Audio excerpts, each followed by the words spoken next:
فَخَشِينَا, we have worried about their situation, because if that son will stay with them that way, how many parents we know them are so righteous and their kids are dealing with marijuana and heroin and drugs? How many? Many, that's true. And we have been saying, subhanallah, parents are praying, everything is okay, they have done their best, but it didn't work with their kids. Is it true? And step by step, they are affecting the reputation of their parents, and sometimes even the iman of their parents, and sometimes that extreme love from the mother to that son will make her spoiling that son more and more. Is it true? That's what Allah subhanahu wa ta'ala is giving as an example. It doesn't matter how many you have. It doesn't matter. رَبَّ هَبْ لِي مِنَ الصَّالِحِينَ. Ya Allah, bless me with righteous. It doesn't matter how many. It doesn't matter. It doesn't matter. It doesn't matter how rich they are. It doesn't matter how many degrees they will be carrying. It doesn't matter how many PhDs. It might be at a certain level important, but whatever is more important than that, how righteous they are. Are they going to be able to take your hand to Jannah, or pull you from your neck and drag you to the hellfire? Because that's the only two scenes between kids and parents in the day of judgment. Either taking the hands of their parents and make it to Jannah, or pulling their necks and drag them with them to the hellfire, because they have not taken care of them the way that Allah subhanahu wa ta'ala wanted them to do.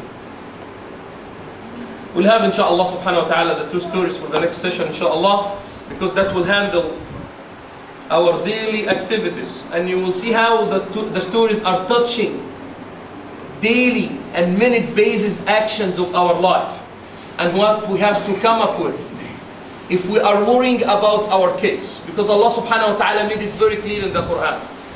Make it sure in your mind, the question about the risk will be the last question from Allah to you. About the risk. وَأْمُرْ أَهْلَكَ بِالصَّلَاةِ وَاصْطَبِرْ عَلَيْهَا لَا نَسْأَلُكَ رِزْقًا نَحْنُ نَرْزُقُكَ وَالْعَاقِبَةُ لِلتَّقْوَى. Order, command your family, your kids, your wife with the salah, and be more than patient on that. Not asbir, wastabir means patience after patience after patience. Never give up. That's what the meaning of wastabir. It will never end. Why? Because it's your responsibility till the day of judgment. لا نسألك رزقا. Never ever claim that you have not taken care of them. You don't have time to sit with them and advise them and to teach them Islam, because you have been running after risk.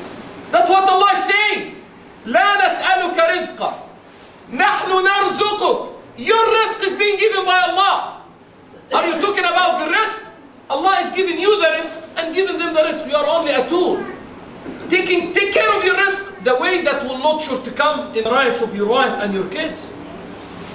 وَالْعَاقِبَةُ لِلتَّقْوَى, because the best end is only for fearing Allah subhanahu wa ta'ala. The verse in the chapter of An-Nisa, everyone is worrying about the situation of family, generation, kids. Allah is making it very clear. وَلْيَخْشَى الَّذِينَ لَوْ تَرَكُوا مِنْ خَلْفِهِمْ ذُرِّيَّةً ضُعَافًا خَافُوا عَلَيْهِمْ. Those who are worrying about a weak generation after them, those who are worrying about their kids, those who are worrying about the future of their family members. What ya Allah they have to do? They have to keep filling their bank account with haram money. They have to make sure that they will pass away and the kids will have 9 zeros with haram. No. وَلْيَخْشَى الَّذِينَ لَوْ تَرَكُوا مِنْ خَلْفِهِمْ ذُرِّيَّةً ضُعَافًا خَافُوا عَلَيْهِمْ. You are worrying about them? فَلْيَتَّقُوا اللَّهَ وَلْيَقُولُوا قَوْلًا سَدِيدًا. That's it. Fear Allah and say the righteous word, and Allah will take care of the kids. Allah will make you taking care of the kids. Allah will support you taking care of the kids. Just fear Allah and say the righteous word, and the rest will be coming.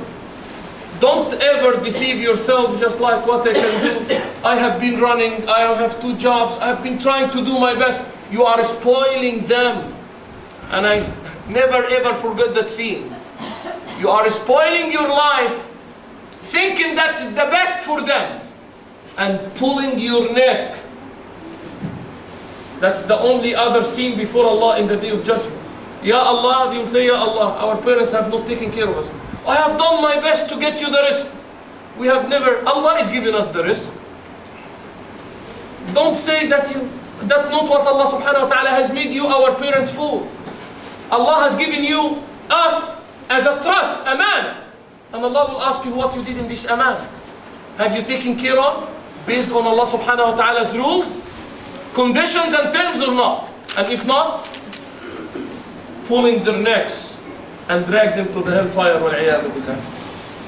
May Allah subhanahu wa ta'ala make all of us among those who are going to fear Allah subhanahu wa ta'ala the way it should be feared. Speaking about Allah's name acceptable, can one make a vow? If so, under what condition? Is making a vow under the name of Allah subhanahu wa ta'ala acceptable? If I understand the question properly, there is no vow. The vow is there. Yufuna bin nadhr. Most of the scholars, they said it's makruh. It's existing, it's there, but it is makruh. Why it's makruh? Because you are making a condition with Allah subhanahu wa ta'ala to obey Him. Ya Allah, if you will do so for me, I'll do so. I'll obey you more if you will give me so. Are you making it with Allah conditional? That is the reason the scholars, they said it's makruh. You have whatever you will do as a vow, it's under the name of Allah, especially if it's halal. You are going to say, Ya Allah, Inna a'tanaka al-kawthar fasalli li rabbika wanhar. You are going to slaughter, you are going to say, I'm vowing to slaughter a sheep. If Allah subhanahu wa ta'ala will make that exam easy for me. If Allah subhanahu wa ta'ala will let my son go through that surgery peacefully, and he will be fully recovered, inshallah. It's Ya Allah, it's nadr. If you are going to make it under that word, there is something different than I do with the intention based on as applicable, flexibility, possibility, capability, or I am vowing to do so. And that should be as a sincere to the sake of Allah subhanahu wa ta'ala. But nothing called, I am making nadr under the name of Allah. Nadr is nadr. Can one make a vow? Yes, that's what we said. And one of the attitudes of the believers, yufuna bin nadr, as Allah subhanahu wa ta'ala says in the Quran. Whenever they will make a vow, they will make it as is. That is the reason, don't make it unless there is a reason for. But if you will make it, take care of. That is the reason the scholar said, if you wanna do something to Allah subhanahu wa ta'ala as to getting closer to Allah, why you wanna make it with Allah conditional? Allah already has bestowed on you rains of bounties. Is it true? Why you're saying I'm gonna pray more if Allah will do so?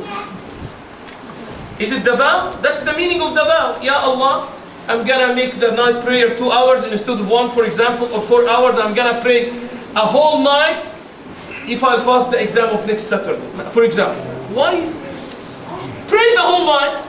Stay making dua to Allah to support you in that exam without saying, Ya Allah, if you will do so for me, I'll do.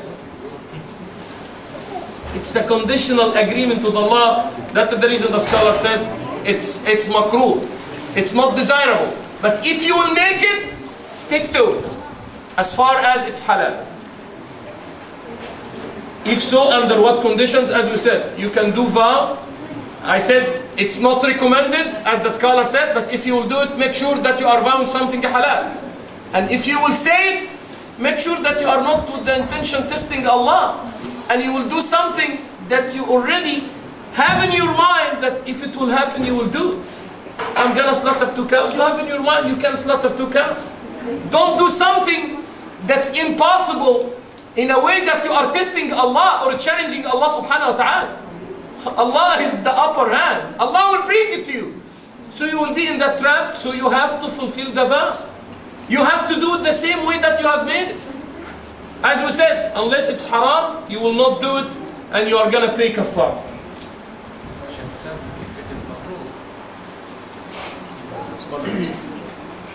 Again, makruh in the sense of not recommended. There is no need to extra act of worship with Allah conditionally.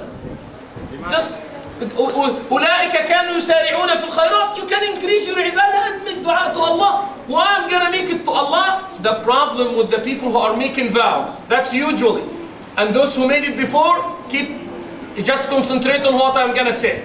Usually whomever is gonna do it as a vow, he is thinking that what he's asking for is so far. It's something very, very hardly to be achieved. And he's like somebody you're telling him, see, if you will bring me the job, I'm gonna pay. You don't have even 5 dirhams in your pocket. And you're telling somebody, you know that you will never be working in one of those like VIP jobs. But you're telling somebody, see, if you will do something, if you will put me in that position, I'll give you 20,000 dirhams. And you don't have 5 dirhams in your pocket. You are making it in a way that you are challenging the one who's in front of you. That we can do it between human beings, but how you can do that with Allah? Are you accusing Allah's ability and capability and mindness? Are you accusing that Allah is ala kulli shayin qadir? If you want to do it, but if you have it with that intention, and it happened from the Sahaba of Muhammad, if you have it in a way, Ya Allah, I know that you are able. What Ibrahim alayhi salam did for the birds, was Ibrahim accusing Allah's capability? It's just a wish. قال أولم تؤمن? Don't you believe? He said, no, that's not that. ولكن ليطمئن قلبي. Was Ibrahim testing Allah for slaughtering the birds and cut them into pieces here and there? Then Allah will bring them back again? No. Same way, if you are making it with Ya Allah, I'm gonna fast, but just like Wallahi Ya Allah, it's gonna be an advent with that intention that you will do it. And you are not testing Allah, you are wishing. What we used to say, it's extra wish. Somebody you have a very close relationship with, Ya Allah, Wallahi, I'll try even, usually I am sick, and I cannot stand on my legs praying that long, but I'll try to do, Ya Allah, it's an advent. If my son will go that stuff peacefully or what, if you will do so and so for me, I'm gonna do my best, Ya Allah, to do so. I'm gonna pray 2 hours. I'm gonna make it 3 hours. I'm gonna pray a whole month other than Ramadan. Whatever but with the intention that you will make it, and you are not accusing or suspecting or questioning Allah's capability. You see what I'm saying? That's the word makruh. It's not makruh means it's something that will take us to haram. It's not recommended if you are gonna make it that sense with Allah subhanahu wa ta'ala. What happens to people who lies and cheat? That's a whole session. Those who are lying and cheating. The bottom line, Muhammad sallallahu alayhi wa sallam, he has ended his hadith about the truthfulness and lying, that lying is gonna lead with no doubt to the hellfire. That's the bottom line. That's the bottom line. To the extent that they said, Ya Rasulullah, the guy who is committing adultery can be a believer? He said yes, can be a believer. But just at committing the haram, that part, Iman is just like deserting him, leaving him a little bit. Is the thief considered a believer? He said yes, considered a believer. But during stealing or thieving, something in his Iman is happening. The liar, Ya Rasulullah, could be considered a believer? He said no. Liar, no. It doesn't work. Because that's dealing with the depth of his faith. Why you are lying? That's dealing with the unseen. Because lying means you are not in a situation to have a full faith that somebody is monitoring every single item in your life and your body, including your heart. It's also because the opposite person believes that what you're saying. That's another thing. And even Muhammad alayhi salatu wasalam made it worse. If the lying will cause more serious issues to the other part. But the issue because thieving, others can see you steal. Adultery, wal'iyadu billah, the one you are dealing with will see you. But lying, you can lie. But no one can see you but Allah. You can lie internally. You can play with the words and the guys are gonna trust what you are saying, and you are internally lying, and no one knows that internal lie but Allah. And if that faith is not there,